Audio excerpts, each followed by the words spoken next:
Olá pessoal, tudo bem? No vídeo de hoje eu vim conversar com vocês sobre como prevenir esquemas do segundo domínio. E a gente vai fazer isso através da segunda necessidade emocional, que é de autonomia e competência. No vídeo anterior, a gente conversou sobre a primeira necessidade emocional e como que ela pode ser usada para prevenir esquemas do primeiro domínio.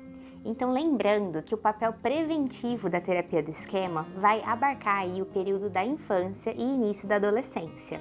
E depois disso, quando os esquemas eles já são instalados, a gente vai estar falando de tratamento. Então, basicamente, a ideia desse vídeo é trazer algumas informações, alguns exemplos de como as atividades, qual que é o ambiente que ele supre a necessidade emocional, que é fundamental para um desenvolvimento saudável. Então, retomando com vocês, os esquemas do segundo domínio esquemático vão ser o de dependência, vulnerabilidade, emaranhamento e fracasso. Todos esses esquemas, eles são extremamente prejudiciais para a autoestima da pessoa.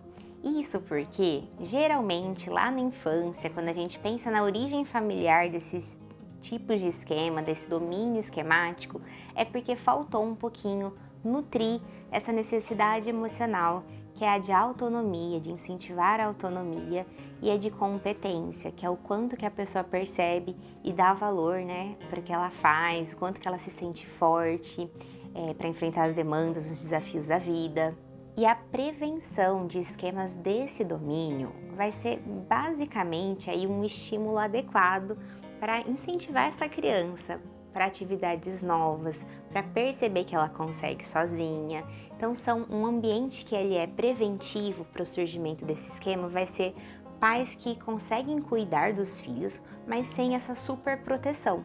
Geralmente, quando a gente pensa na origem familiar, vai envolver essa super proteção, às vezes, a criança que ela não tem uma noção muito clara do desempenho dela, da capacidade dela, e acaba se sentindo mais vulnerável, acaba ficando um pouquinho mais dependente de outras pessoas. Então, nutrir a necessidade emocional, incentivar a autonomia, deixar a criança fazer as atividades que ela consegue, Então, pensando em atividades domésticas, conforme a idade ali, tudo que ele é capaz já de fazer, de ajudar na louça, ou de ajudar a fazer a comida, de arrumar o próprio quarto.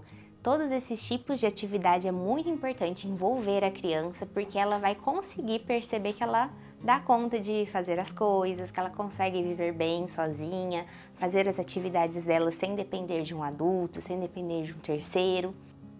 Então, estimular os filhos, elogiar os filhos, encorajar os filhos, vai ser fundamental para criar essa rede de proteção e de segurança, que é super importante para a criança arriscar.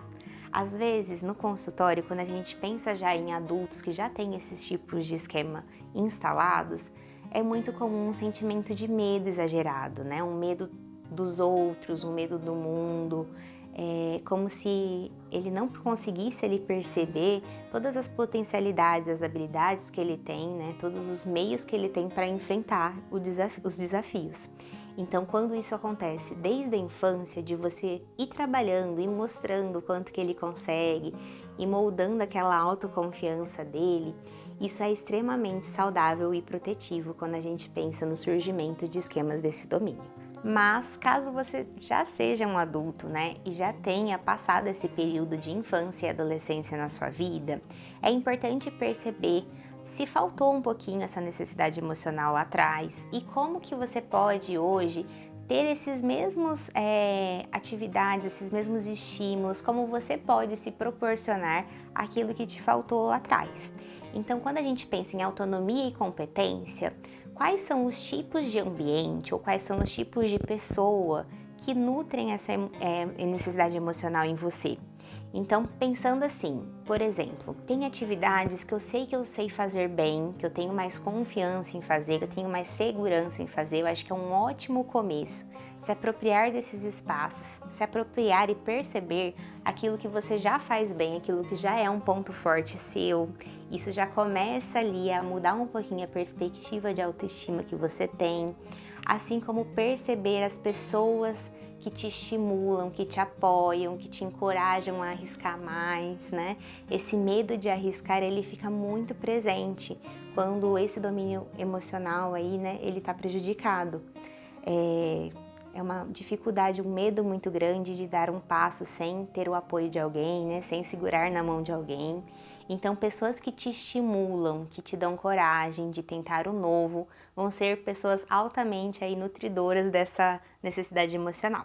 Também, quando a gente pensa em tratamento, nesse domínio esquemático, vai ser importante a gente separar um pouquinho a pessoa dos outros, né? Então, como eu falei, tem esquemas de dependência, né? Dependência emocional muito presente, ou um emaranhamento, que é quando você fica muito simbiótico ali, né? Muito grudado em alguém, relações assim que são muito próximas e que não respeitam a individualidade, né? Ou que você perde a percepção de até onde é você e até onde é o outro, né?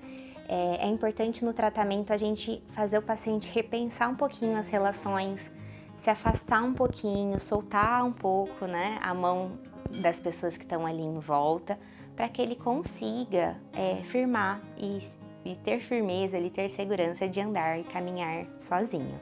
Basicamente, vão ser 2 pontos principais quando a gente pensa em tratamento, que é esse processo da individualização, de soltar um pouquinho as pessoas, rever os relacionamentos para conseguir ter uma distância ótima ali das pessoas que estão em volta. E o outro ponto é esse traçar voos novos, atividades novas, perder o medo de ir, de compreender que você consegue sim fazer as coisas que são importantes para você, que você não depende do outro para isso. Também existem algumas características específicas quando a gente pensa no tratamento de esquemas desse domínio.